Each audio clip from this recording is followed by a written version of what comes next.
Hello everyone. Today we are going to discuss about the narcotic and non-narcotic analgesic, which is a part of our unit number 5 of medicinal chemistry 1. आजच्या lecture मध्ये आपण discuss करणार आहोत की हे जे narcotic आणि non narcotic analgesics आहे नेमकं कशा प्रकारे त्यांचा मेकॅनिझम ऑफ ॲक्शन शो करतात. स्पेशली फर्स्ट पार्ट मध्ये आपण डिस्कस करणार आहोत नार्कोटिक एनाल्जेसिक बद्दल. आपल्या सिलेबस मधला मोस्ट इम्पॉर्टंट पार्ट आहे morphine and related drug.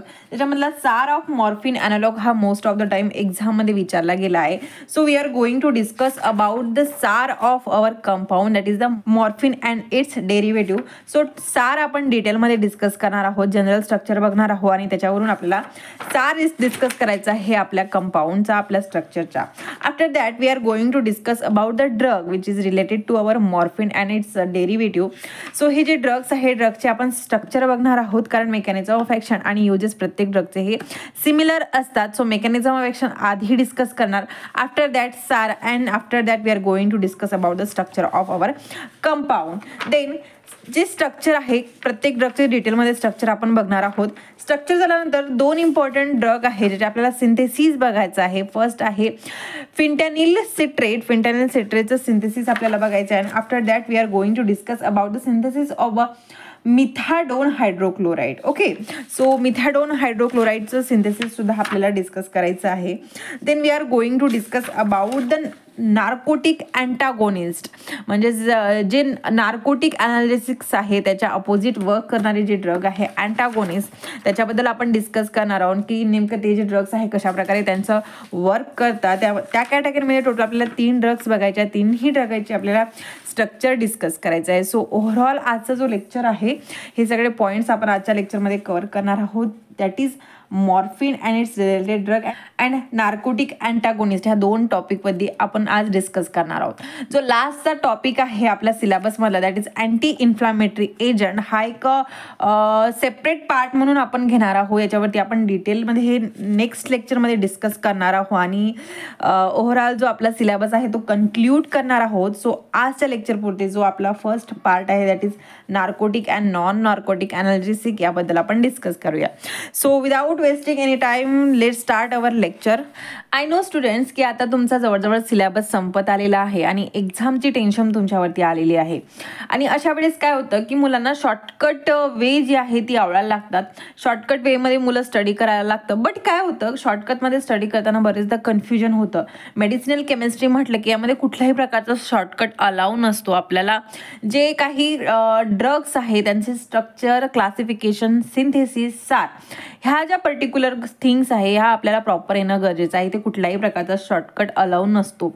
So मला तुमच्या सगळ्यांना हेच सजेस्ट करायचं आहे की आता सिलेबस कंप्लीट होत आला आहे, भरपूर असे नोट्स तुमच्याकडे अवेलेबल आहे. एक्झामसाठी तुमच्याकडे भरपूर असा वेळ आहे. फॉर एक्झाम्पल 1 to 2 मंथचा ड्युरेशन तुमच्याकडे अवेलेबल आहे.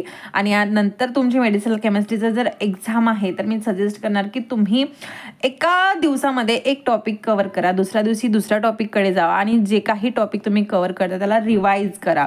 सो दॅट काय होणार की एखादा मला तुमच्याकडे भरपूर असा सिलेबस जर आला तर काय होतं कन्फ्युजन होतो, कुठला टॉपिक आधी स्टडी करायचा, कुठले स्ट्रक्चर आठवण ठेवायचं आणि नेमकं कसं काय प्रॉब्लेम सॉल्व्ह करायचे, खूप सारं कॉम्प्लिकेटेड होतं.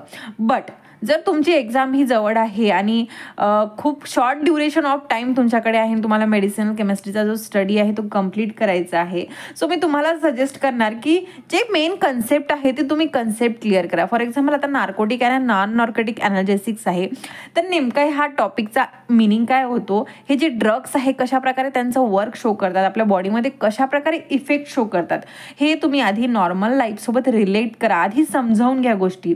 देन तुम्ही ड्रग किंवा सिंथेसिस सारकडे वळा. कारण काय होतं की मुलं आधी सिंथेसिस बघतात, सार बघतात, त्यांना काय वाटतं की पटपट इम्पॉर्टंट पॉईंट्स केले, इम्पॉर्टंट क्वेश्चन केलं तर आपण इझिली एक्झाममध्ये लिहू शकतो. बट काय होतं एक्झाममध्ये 5ही युनिट येणार तुम्हाला सेमिस्टर एक्झाममध्ये आणि 5ही युनिटमध्ये भरपूर असे ड्रग्स आहे, भरपूर असे क्लासिफिकेशन आहे. त्याच्यामुळं काय होतं एक्झाममध्ये भरपूर कन्फ्युजन होतं आणि हेच एक मेन रिझन आहे मुलांना मेडिसिनल केमिस्ट्री हार्ड वाटते.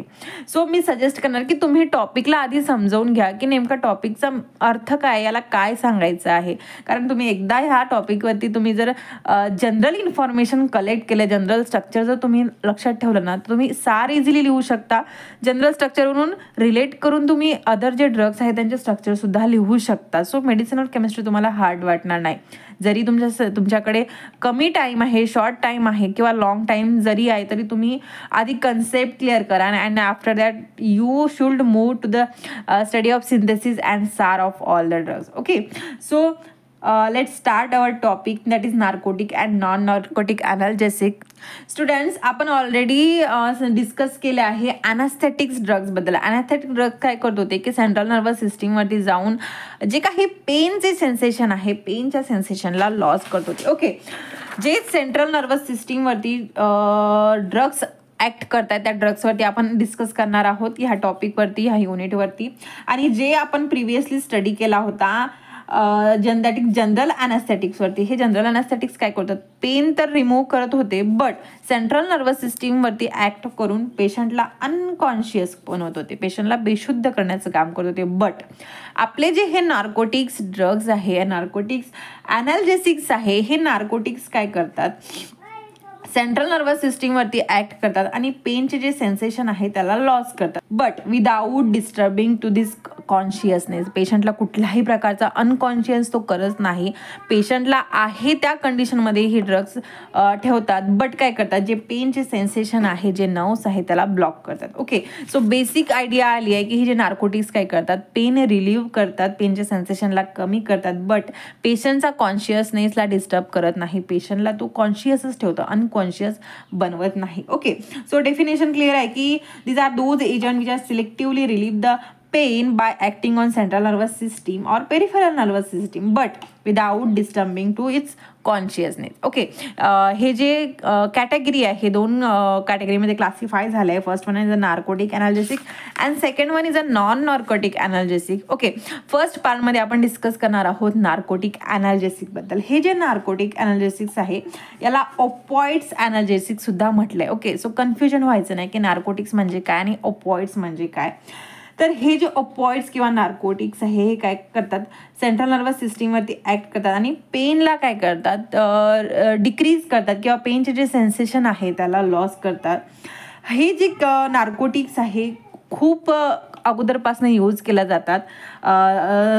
जे जनरल सोर्स आहे आपल्या नार्कोटिक्सचे ते ओपियम अल्कोलॉइड्स आहे. आता जे नार्कोटिक्स आहे, नार्कोटिक्स हा वर्ड तुम्ही ऐकला असणार, स्पोर्ट्समध्ये बरेचदा नार्कोटिक्स यूज केले जातात, म्हणजे प्रोफेशनली नाही तर प्रोफेशनली हे जे नार्कोटिक्स आहे यूज केले जातात. नार्कोटिक्सची सिस्टीमसुद्धा आहे जी या सगळ्यावरती कंट्रोल केल्या जातात. प्लस ड्रग्स ॲडिक्शन माहिती आहे सगळ्यांना. ड्रग्स जे काही बरेच हाय सोसायटीचे मुलं आहे ते ड्रग्स ॲडिक्टेड आहे असं आपण बरेचदा ऐकतो. परत मूवीजमध्ये पण सुद्धा आपण बघितलं की ते पावडरी फॉर्म असतात ज्याचा नशा करण्यासाठी यूज केला जातो, जो नशा एकदम हाय लेवलचा असतो, ॲडिक्टेड असतो, ॲडिक्शन होऊ शकतं त्याची. परत हे जे नशा आहे, जे काही ड्रग्स आहे, that is morphine, codeine, heroine, हे सगळे नावच तुम्ही ऐकले असणार, तुमच्यासाठी काहीतरी नवीन नाही आहे. बट काय होतं, मेडिसिनल केमिस्ट्रीच्या पॉईंट ऑफ व्ह्यू आपल्याला ह्या पॉईंटवरती स्टडी करायचं आहे की हे जे ड्रग्स आहे कशाप्रकारे ॲडिक्शन कॉज करू शकतात आणि कशाप्रकारे हे पेन रिलीफचं काम करतात. कारण हे जे ड्रग्स आहे ज्याला आपण मॉर्फिन, कोडीन किंवा हिरोईन म्हणतो, जे जनरली यूथ ॲडिक्शन करायसाठी किंवा नशा करायसाठी ज्याचा यूज करतात. बेसिकली हे जे ड्रग्स आहे हे थेरापेटिक युजेससाठी डिस्कवर केले गेले आहे. बट काय होतं की ड्रग्सचा अब्यूज होतो, मिसयूज होतो, त्याच्यामुळे हे जे ड्रग्स आहे नशा करण्यासाठी जे काही यूथ आहे ते यूज करतात. मग अशा वेळेस हे जे काही नशा करतात त्यांचं काय होतं, ते कॉन्शियस असतात, त्यांना सगळ्या म्हणजे मोमेंट ते करू शकतात, बट जे काही घडतं त्यांना माहीत नाही. त्यांच्या बॉडीला जर एखादा पेन झाला, कट झाला तर ते त्यांना फील होत नाही त्या नशेच्या कंडिशनमध्ये. आणि काय होतं, एखादा पर्टिक्युलर व्यक्ती जर कंटिन्युअसली ह्या ड्रग्सचा कन्झ्युम करत असणार तर तो काय करतो, ॲडिक्शन कॉज करू शकतो. म्हणजे त्याच्या त्या बॉडीला हवीशी वाटणार, म्हणजे आज त्याने ड्रग्स घेतली, उद्या परत त्याला घेऊशी वाटणार, परवा त्याला घेऊशी वाटणार, परत त्याला कंटिन्यू घेऊशी वाटणार. बट एका पर्टिक्युलर पॉईंट नंतर काय होणार, त्याने विचार जरी केला की आता मला ही ड्रग्स सोडायची आहे, तो सोडू शकत नाही. आधी तो नशा करत होता, देन नशा त्याला म्हणजे फोर्स करते की आता मला घेतो, तो त्या ड्रग्सशिवाय राहू शकत नाही. सो अशा प्रकारचे जे ॲडिक्शन आहे, हे जे आपले नार्कोटिक्स ॲनल्जेसिक्स आहे ते कॉज करतात. हे जे नार्कोटिक ॲनल्जेसिक आहे, एखाद्या व्यक्तीला जर याची लत लागली तर आपण याला डायरेक्टली स्टॉप करू शकत नाही. याला जर आपण डायरेक्टली स्टॉप केले तर हे व्हेरियस सिम्पटम्स शो करतात, अगदी सिव्हिअर सिम्पटम्स शो करतात. सिव्हिअरली हा पेन प्रोड्यूस करू शकतं, स्वेटिंग प्रोड्यूस करू शकतो पेशंटला, अनडिझायरेबल विड्रॉल सिम्पटम्स हा शो करतात, देन सॅल्वेशन शो करतो, then hyperventilation, restlessness, confusion, असे बरेचसे विड्रॉईंग सिम्पटम्स हा शो करतो. ओके, सो मग खूप जास्त डेंजरस आहे याचं ॲडिक्शन. बट काय होतं की थेरपिटिकली यूज करायसाठी हे जे ड्रग्स आहे खूप जास्त इम्पॉर्टंट रोल प्ले करतात. कारण हे काय करतात, पेशंटला कॉन्शियस ठेवून त्याची पेन जी आहे ते रिलीव्ह करतात. बट एका पर्टिक्युलर डोसपर्यंतच याचा अब्यूज केला तर हा खूप जास्त प्रॉब्लेम क्रिएट करू शकतात. ओके, आपल्याला जनरल मेकॅनिझम ऑफ ॲक्शन माहिती असणं गरजेचं आहे. जर एखाद्या पर्टिक्युलर क्लासिफिकेशनचं general of mechanism of action आपल्याला माहिती असणार तर त्या क्लासिफिकेशनबद्दल किंवा त्या कॅटेगरीमधल्या प्रत्येक ड्रगबद्दल आपण इझिली लिहू शकतो. ओके, किंवा तुम्हाला जीपॅट पॉईंट ऑफ व्ह्यूसुद्धा ह्या गोष्टी माहिती असणं गरजेचं आहे. बारीक सारीक गोष्टी असतात, बट ह्या सगळ्या गोष्टी आपल्याला भरपूर असे पॉईंट्स देऊ शकतात. Okay, so mechanism of action काय, तर हे जे आपले नार्कोटिक्स आहे, हे नार्कोटिक्स स्पेशली ओपॉइड रिसेप्टारवरती जाऊन त्यांचं ॲक्शन शो करतात, जे सेंट्रल नर्वस सिस्टीममध्ये प्रेझेंट असतात. स्पेशली म्यू आणि कप्पा हे दोन रिसेप्टार्स आहे जे सेंट्रल नर्वस सिस्टीममध्ये प्रेझेंट असतात आणि ह्या रिसेप्टारवरती जाऊन हे आपले मॉर्फिन आणि त्याचे डेरिव्हेटिव्ह ॲज अ अगोनिस्ट म्हणून वर्क करतात. आता अगोनिस्ट म्हणजे काय, आता फॉर एक्झाम्पल हा एक पर्टिक्युलर रिसेप्टार आहे, कुठलाही रिसेप्टर, एक जनरल कन्सेप्ट सांगते तुम्हाला, अगोनिस्ट आणि अँटागोनिस्ट ह्या दोन गोष्टीमधला फरक आपल्याला माहिती असणं गरजेचं आहे. अगोनिस्ट म्हणजे काय, हा पर्टिक्युलर रिसेप्टार आहे, रिसेप्टारला एखादा त्याचं जे काही एन्झाईम आहे बाउंड झाल्यानंतर तो काय करतो, एक पर्टिक्युलर रिस्पॉन्स शो करतो. नाव आता आपले जे काही ड्रग्स आहेत जर अगोनिस्ट असणार काय तर काय होणार, याला स्टिम्युलेट करणार, याचं जे काही फंक्शन आहे त्याला इन्क्रीज करणार, याच्या रिस्पॉन्सला इन्क्रीज करणार. बट आपले जे ड्रग्स आहेत ते जर अँटागोनिस्ट असणार तर ते काय करणार, याचा जो रिस्पॉन्स आहे, याचा जो फंक्शन आहे त्याला अपोज करणार किंवा याला ब्लॉक करणार. हा काय त्याचा रिस्पॉन्स शो करतो, त्याचा रिस्पॉन्सला डिक्रीज करायचं काम करतात. ओके, सो अगोनिस्ट काय करतो, ॲक्टिव्हिटीला इन्क्रीज करतो, सपोर्ट करतो, आणि अँटा मीन्स काय, अपोज करतो, अपोजिट त्याचं वर्क शो करतो किंवा त्याच्या रिस्पॉन्सला डिक्रीज करतो. ओके, सो नाव हे दोन पॉईंट्स क्लिअर आहे.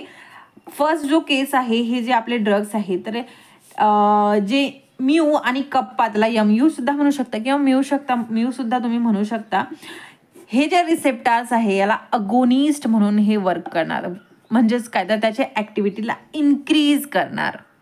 हे जे दोन रिसेप्टार्स आहे हे सेंट्रल नर्वस सिस्टीममध्ये प्रेझेंट आहे आणि पेरिफेरल ॲफरंट नर्व टर्मिनलमध्ये सुद्धा हे रिसेप्टार्स प्रेझेंट असतात.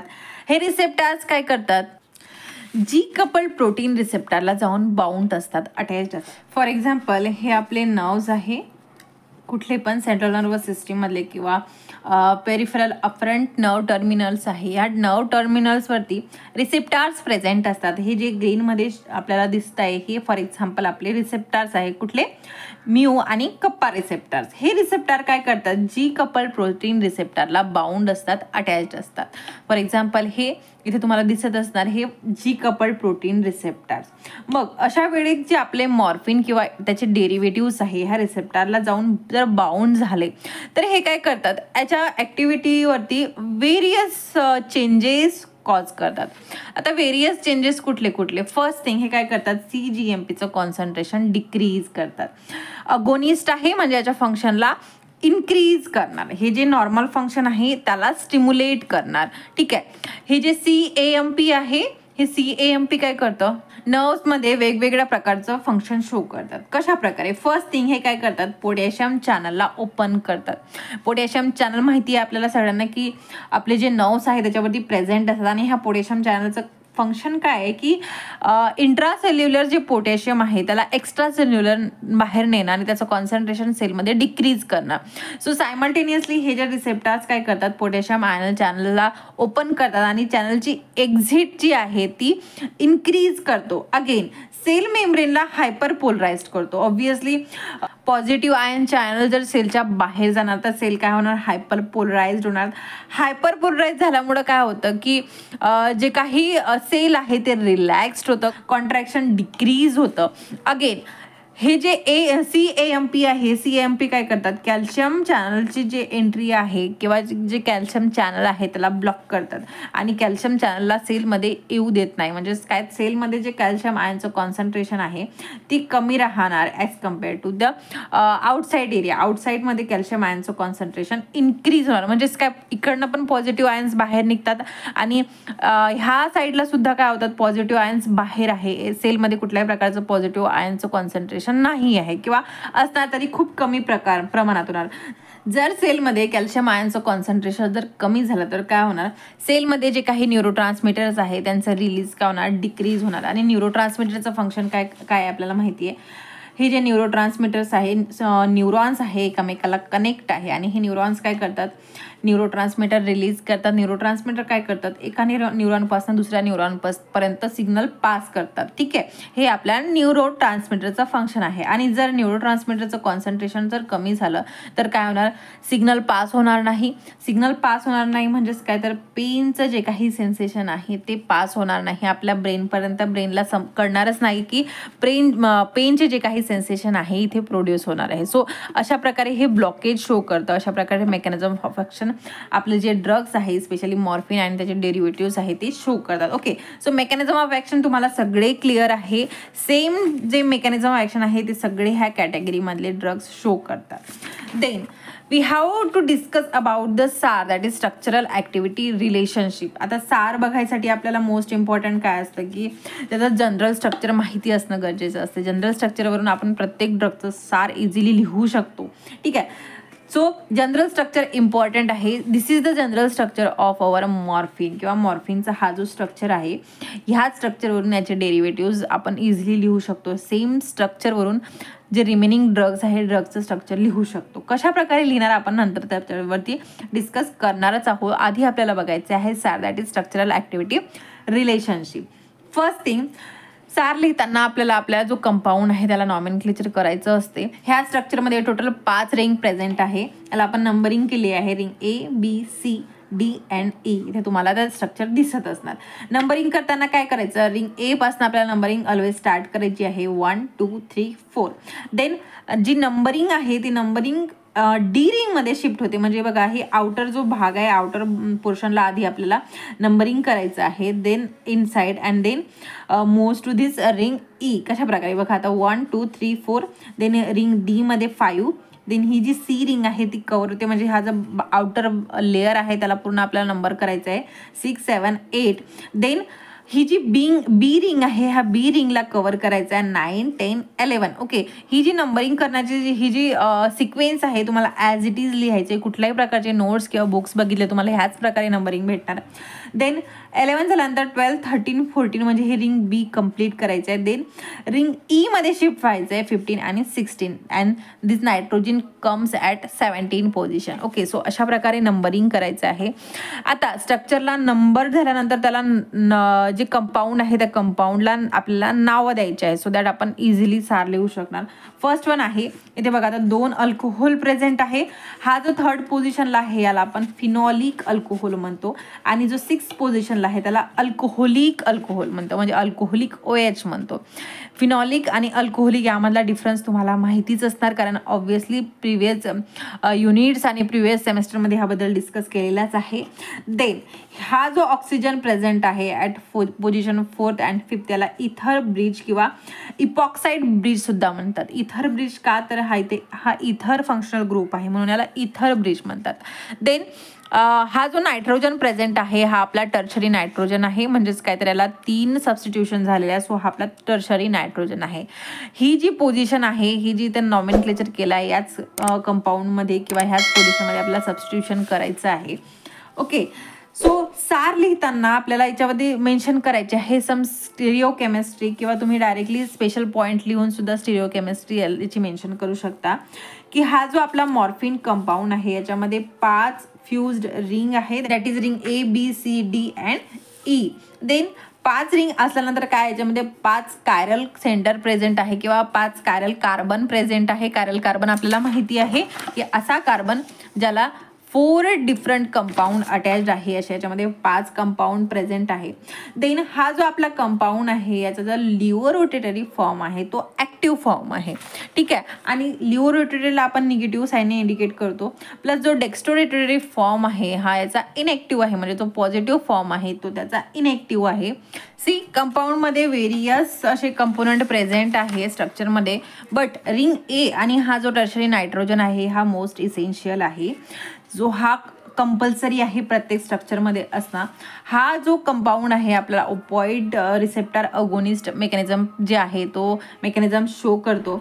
देन रिंग जी आहे ही ॲरोमॅटिक रिंग असू शकते, आणि हा जो टर्शरी नायट्रोजन आहे हे जे रिंग आणि नायट्रोजन आहे मे बी कनेक्ट असू शकतो इथिलीन ब्रिजने किंवा प्रॉपिलिन लिंकेज. सो हे जे लिंकेज आहे व्हेरी करतं स्ट्रक्चरवरती, ड्रग्सवरती. फर्स्ट थिंग, जो टर्शरी नायट्रोजन आहे याच्यामध्ये आपण काय सबस्टिट्यूशन केल्याने कुठल्या प्रकारचं कंपाऊंड फॉर्म होतो, तर हा जो नायट्रोजन आहे मॉर्फिन आणि मॉर्फिनच्या डेरिव्हेटिव्हमध्ये मोस्ट इम्पॉर्टंट रोल प्ले करतो. आपण ह्या कंपाऊंडमध्ये जनरली मिथिल सबस्टिट्यूशन जर केलं तर आपल्याला मोस्ट इसेन्शियल आणि ॲक्टिव्ह कंपाऊंड फॉर्म होतो, जो आपल्याला गुड अगोनिस्ट प्रॉपर्टी शो करतो. बट ह्या पोझिशनमध्ये जर आपण जी चेन आहे त्याची लेंथ जर इन्क्रीज केलं तर तो आपल्याला अँटागोनिस्ट ॲक्टिव्हिटी शो करू शकतो, म्हणजेच काय तर अपोजिट ॲक्टिव्हिटी देऊ शकतो. सो इथं मिथिन सबस्टिट्यूशन आपण इसेन्शियल आहे म्हणू शकतो किंवा इथे प्लेस करू शकतो.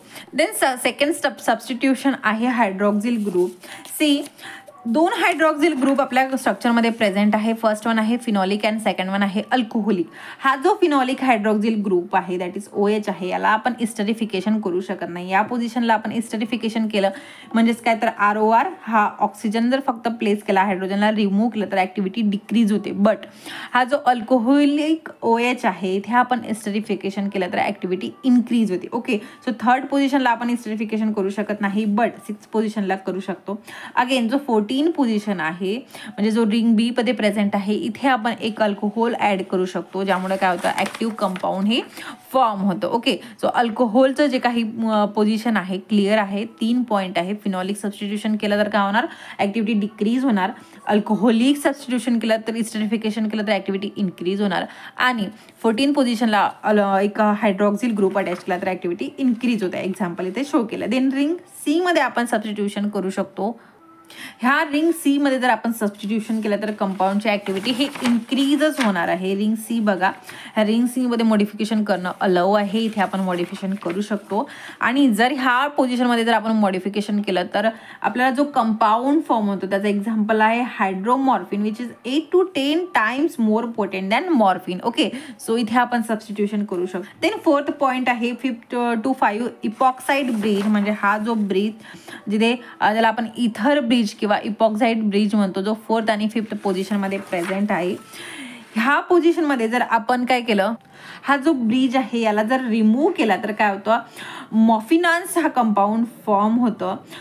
तो जो कंपाऊंड आहे त्याचं मॉफिनॉन आहे, याचा फक्त लिओ आयसोमर हा ॲक्टिव्ह आहे, जो आपल्याला पॉइंट अनालिसिक ॲक्टिव्हिटी शो करतो. बट त्याचा जो डेक्स्ट्रो आयसोमर आहे तो अँटीटसिव्ह ॲक्टिव्हिटी शो करतो, म्हणजेच काय तर कफ सप्रेसंट म्हणून त्याचा यूज होतो. लिओरफोनॉलचं स्ट्रक्चर बघा इथे मेन्शन केलं आहे, जो आपला ॲक्टिव्हली अगोनिस्ट म्हणून ऍक्ट होतात. ओके ओके, अगेन जो असा एखादा कंपाऊंड ज्याच्यामध्ये इपॉक्साइड ब्रिज आणि रिंग सी ही प्रेझेंट नाही आहे तरीही सुद्धा तो अपॉइड अनालिसिक ॲक्टिव्हिटी शो करतात. त्याचं एक्झाम्पल आहे benzomorphan. Okay, so this is the SAR of our compound. अगदी सिंपल असा सार आहे. नॉमेनक्लेचर आपल्याला माहिती असणं गरजेचं आहे.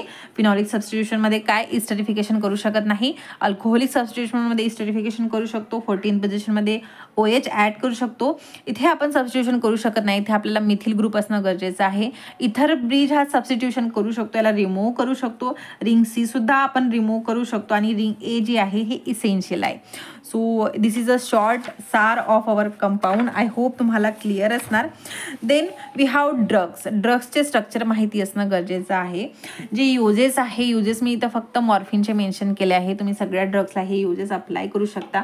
मॉर्फिनचं स्ट्रक्चर सेम आहे जे जनरल स्ट्रक्चर होतं ते. ठीक आहे, जनरल स्ट्रक्चर ज्याच्याबद्दल आपण सार डिस्कस केला होता ते मॉर्फिनचं स्ट्रक्चर आहे. युजेस काय आहे तर हा जिथे NSAIDs म्हणजे non steroidal anti inflammatory drugs जो आपला नेक्स्ट पॉईंट आहे, अँटी इन्फ्लामेटरी ड्रग्स जिथे हे ड्रग्स काम करत नाही, त्यांचं वर्क शो करत नाही किंवा पेन रिलीफ करू शकत नाही, तिथे आपले मॉर्फिन आणि त्याचे डेरिव्हेटिव्स काम करतात. ते स्ट्रॉंग ऑपॉइड्स एनाल्जेसिक म्हणून ते काम करतात. वाईडली मायोकार्डियल इन्फ्रॅक्शनच्या वेळेस पेन रिलीफ करायसाठी किंवा पेशंटला काम प्रोड्यूस करायसाठी ह्या ड्रग्सचा यूज केला जातो. देन पल्मोनरी मेडिकेशनसाठी सुद्धा ह्या ड्रग्सचा यूज केला जातो. समटाईम्स डायरियाच्या ट्रीटमेंटसाठी सुद्धा मॉर्फिन्स यूज केले जाते. देन सर्जरीच्या वेळेस प्री अॅनास्थेटिक मेडिकेशन म्हणून आपले हे मॉर्फिन्स दिले जाते. म्हणजेच काय तर जनरल अॅनास्थेटिक्स द्यायच्या अगोदर पेशंटला काम करायसाठी प्री अॅनास्थेटिक्स म्हणून मॉर्फिन आणि त्याचे डेरिव्हेटिव्हला दिले जातात. आणि हे जे युजेस आहे प्रत्येक ड्रग्सला ह्या कॅटेगरीमधला अप्लाय होतो. ओके, फर्स्ट मॉर्फिनचं स्ट्रक्चर सगळ्यांना क्लिअर आहे. मॉर्फिन आणि मॉर्फिन सल्फेट एकच कंपाऊंड आहे, वेगवेगळा नाही आहे. ओके, हे सुद्धा तुम्हाला क्लिअर करते. देन सेकंड ड्रग आहे कोडीन. कोडीनचं स्ट्रक्चर बघितलं तर सेम आहे आपला जो मॉर्फिनचं स्ट्रक्चर आहे. फक्त काय तर इथे अल्कोहोल प्रेझेंट न असता इथे फक्त एक CH3OH म्हणजेच इथर ग्रुप यांनी प्रिपेअर केला आहे. सारच्या वेळेस आपण बघितलं की कोडीन जो फॉर्म झाला तो इस्टरिफिकेशन करून फॉर्म झालेला आहे, जो लेस ॲक्टिव्ह आहे, less opioid analgesic activity show करतो. Then we have meperidine hydrochloride. आता याचं थोडं स्ट्रक्चर चेंज आहे, बेसिक रिंग सारखं नाही आहे, कारण इथे बघा तर नायट्रोजन ग्रुप प्रेझेंट आहे जो टर्शरी आहे आणि रिंग ए प्रेझेंट आहे. बाकी जे काही सबस्टिट्यूशन आहे ते नाही आहे. ठीक आहे, आणि सारमध्ये बघितलं की हे 2 कंपाऊंड असणं गरजेचं आहे. बाकी जे सबस्टिट्यूशन आहे त्याला रिमूव्ह सुद्धा केलं तरी कंपाऊंड ॲक्टिव्हिटी शो करतो. Then next drug anileridine hydrochloride. याच्यामध्ये सुद्धा एक टर्शरी नायट्रोजन आहे आणि रिंग ए आहे. बाकी जे सबस्टिट्यूशन आहे ते रिमूव्ह केले आहे. देन फिफ्थ ड्रग आहे डायफिनॉक्झिलेट हायड्रोक्लोराईड. आता डायफिनॉक्झिलेट हायड्रोक्लोराईड आणि जो सिक्स्थ ड्रग आहे दॅट इज लोपेरामाइड हायड्रोक्लोराईड, या दोघांचं स्ट्रक्चर जर बघितलं तर थोडंफार सेम आहे. या दोघांचं स्ट्रक्चर तुम्ही स्ट्रक्चरली सिमिलॅरिटी बघून आठवण ठेवू शकता. इथे बघा, इथे डायरेक्टली नायट्रोजन अटॅच्ड आहे आणि इथे एक काय कीटोन ग्रुप अटॅच्ड आहे आणि ही जी रिंग आहे इथे काही चेंजेस आहे. Then we have propoxyphene hydrochloride. Propoxyphene हायड्रोक्लोराईडचं स्ट्रक्चर जरा चेंज आहे, बट थोडं प्रॅक्टिस केल्यानं तुम्हाला इझिली स्ट्रक्चर आठवण ठेवू शकता. Okay, so this is all about our drugs. Then जो ड्रग आहे तो आहे पेंटाझोकेन. पेंटाझोकेनचं स्ट्रक्चर बघा तुम्हाला मेन्शन केलेलं आहे. Then next one levorphanol टार्टारेट.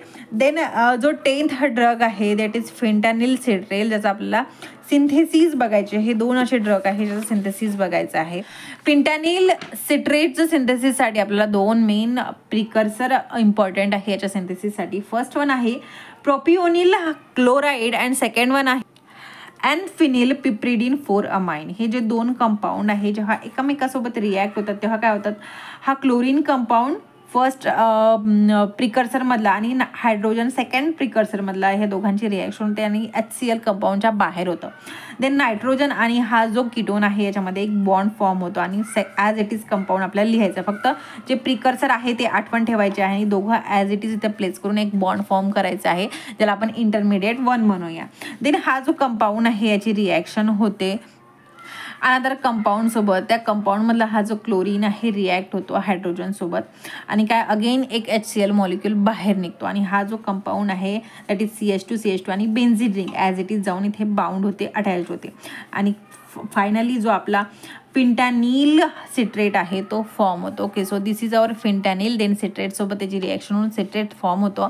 So this is a short synthesis of our compound. I hope synthesis clear आहे. काहीच नाही, फक्त काय होतं प्रिकर्सर आठवण ठेवायचे आहे आणि काय रिमूव्ह होतं, दोन्ही ठिकाणी HCl रिमूव्ह होतं आणि बॉन्ड फॉर्म होतो. सो अगदी इझी ही सिंथेसिस आहे. Then we have our next drug that is methadone hydrochloride. Methadone हायड्रोक्लोराईडचं थोडं सिंथेसिस लेंदी आहे. या कंपाऊंडला जो प्रिकर्सर आहे तो आहे डायफिनिल ॲसिटोनायट्रिल आणि 1-chlor-NN dimethyl propane two amine. हे 2 कंपाऊंडचे स्ट्रक्चर तुम्हाला आठवण ठेवायचं आहे, कारण याच्यावरून अख्खी सिंथेसिस तुम्ही इझिली लिहू शकतात. फर्स्ट प्रिकर मधला हायड्रोजन आणि सेकंड प्रिकर्सर मधला जो क्लोरीन आहे ती रिॲक्ट होतं आणि HCl रिमूव्ह होतं in presence of NaNH2. Then काय होतं, फक्त ह्या 2 कंपाऊंडमध्ये बॉन्ड फॉर्म होतं. बाकी जे कंपाऊंड आहे ॲज इट इज आहे. हा जो इंटरमिडिएट वन आहे याची अगेन रिॲक्शन केली जाते इथिल मॅग्नेशियम ब्रोमाइड सोबत. इथिल मॅग्नेशियम ब्रोमाइड सोबत रिॲक्शन होत होता, न्यूक्लिओफिलिक ॲडिशन रिॲक्शन होते, जे तुम्ही ऑर्गॅनिक केमिस्ट्रीमध्ये स्टडी केली असणार. म्हणजेच काय तर हे जे कंपाऊंड आहे पॉझिटिव्ह आणि निगेटिव्ह चार्ज यांना भेटतात आणि काय होतं, हा जो सायनाईड आहे सायनाईडला जाऊन हा अटॅच्ड होतं. देन काय होणार, हे C2H5 एका साईडला आणि MgBr अनदर साईडला अटॅच होणार. बाकी जे कंपाऊंड आहे ॲज इट इज राहणार. इंटरमिडिएट 2 हा फॉर्म होतो. हा जो इंटरमिडिएट 2 आहे हायड्रोलिसिस रिॲक्शन शो करतो. हायड्रोलिसिस रिॲक्शन शो केल्यामुळे काय होतं की हा जो नायट्रोजन आहे प्लस MgBr आहे सिस्टीममधून बाहेर निघतो, म्हणजेच कम्प्लिटली इथनं ब्रेकडाऊन होतं. हा जो नायट्रोजन आहे इथनं रिमूव्ह झाल्यामुळे काय होतं, इथे ऑक्सिजन ॲड होतं. म्हणजेच काय, हायड्रोलिसिस म्हणजेच काय, वॉटर मॉलिक्यूल ॲड करतो. वॉटर मॉलिक्यूल ॲड केल्यामुळे काय ना 2 हायड्रोजन हा नायट्रोजन सोबत रिॲक्शन शो करणार. हा जो ऑक्सिजन आहे हा कार्बन सोबत बॉन्ड फॉर्म करणार आणि कीटोन फॉर्म करणार, दॅट इज C+O. आणि मिथाडोन आपला जो कंपाऊंड आहे म्हणजे आपला जो ड्रग आहे तो फॉर्म होतं. अगेन ह्या मिथाडोनचे HCl सोबत रिॲक्शन होते आणि मिथाडोन हायड्रोक्लोराईड फॉर्म होतं. ओके, सो लेंदी वाटतं बट काय, फक्त प्रिकर्सर आठवण ठेवायची आहे. सिंथेसिस इझिली लिहू शकता. बघताना थोडं लेंदी वाटते बट काही हार्ड नाही आहे, तुम्ही करू शकता. Then we have narcotic antagonist. Antagonist म्हणजेच काय तर अपोजिट वर्क करणारे. आपले नार्कोटिक अनाल्जेसिक काय करत होते, जे आपले रिसेप्टार्स आहे रिसेप्टार्सची ॲक्टिव्हिटी इन्क्रीज करत होते, ठीक आहे, स्टिम्युलेट करत होते. बट अँटागोनिस्ट काय करणार, याला ब्लॉक करणार, याची ॲक्टिव्हिटीला ब्लॉक करणार आणि जे पेनचे सेन्सेशन डिक्रीज होत होते त्याला इन्क्रीज होणार. आता हे जे अँटागोनिस्ट आहे कशा वेळेस यूज केले जाते, स्पेशली जे ड्रग्स विड्रॉईंग सिंड्रोम्स आहे, ज्याच्यामध्ये ॲडिक्शन झालेले पेशंट आहेत त्यांच्यासाठी हे ड्रग्स यूज केले जातात. हे जे अँटागोनिस्ट आहे हे अँटागोनिस्ट काय करतात, ओपॉइड रिसेप्टरला जाऊन बाउंड करतात बट त्याला स्टिम्युलेट नाही करतात, त्यात ब्लॉक करून त्याची जी काही ॲक्टिव्हिटी आहे त्याला रिव्हर्स करतात. ओके, हे जे अँटागोनिस्ट आहे हे काय करतात, त्याला बाउंड झाल्यानंतर त्याला कुठल्याही प्रकारचं ॲक्टिव्हेशन करत नाही. प्लस हे काय करतात, हे जे काही युफोर्बिक ॲक्टिव्हिटी होती आपल्या नार्कोटिक्सची किंवा जे काही त्याचं ॲडिक्शन झालेली कंडिशन होती त्याला सगळ्यांना डिक्रीज करतो. ओव्हरऑल हे जे आपले ड्रग्स आहे यांना आपण काय म्हणतो, ओपॉइड अँटागोनिस्ट म्हणतो, ठीक आहे. आणि काय कशा प्रकारे त्यांचं वर्क शो करतात की सेम रिसेप्टरला जाऊन बाउंड करतात ब्रेनमध्ये, but instead of activating them they block their activity, they decrease the pain relief or euphorbia. म्हणजे युफोर्बिया म्हणजे काय, म्हणजे स्वप्ननगरीत ज्याला म्हणतो, ज्या नशेच्या जे कंडिशन होती त्या कंडिशनला डिक्रीज करतो आणि जे काही ॲडिक्शन झालं आहे ॲडिक्शनला डिक्रीज करतो. ह्या कॅटेगरीमध्ये टोटल 3 ड्रग्स बघायचे आहे. फर्स्ट वन आहे नॅलोरफिन हायड्रोक्लोराईड. आता हा जो कंपाऊंड आहे याचं स्ट्रक्चर सेम असणार आहे मॉर्फिनसारखं, कारण सेम रिसेप्टरला याला जाऊन बाउंड होण्याचं आहे.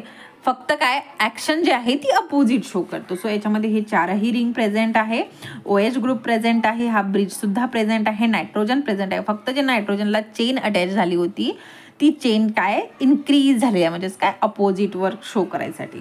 देन नेक्स्ट वन आहे लिओलॉर्फेन टार्टारेट. लिओलॉर्फेन टार्टारेटच्या सबस्टिट्यूशनमध्ये काय होतं की ते एक OH ग्रुप अब्सेंट आहे 6th पोझिशनला, बाकी जे स्ट्रक्चर आहे सेम आहे आणि ते एक टार्टारेट ग्रुप अटॅच्ड आहे. देन लास्ट ड्रग आहे नॅलोक्झोन हायड्रोक्लोराईड. नॅलोक्झोन हायड्रोक्लोराईडचं स्ट्रक्चर बघा, इथे एक C+O प्रेझेंट आहे आणि 14th पोझिशनला एक OH ग्रुप अटॅच्ड आहे, ठीक आहे, हायड्रोक्लोराईड आहे म्हणून HCl.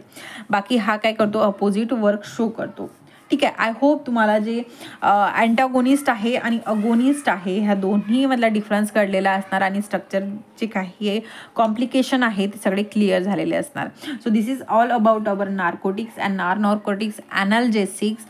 नेक्स्ट लेक्चरमध्ये आपण अँटी इन्फ्लामेटरी एजंट्सला डिस्कस करणार आहोत आणि ओव्हरऑल आपला जो सिलेबस आहे त्याला कन्क्लूड करणार आहोत. So this is all about today's lecture. भेटूया नेक्स्ट लेक्चरमध्ये.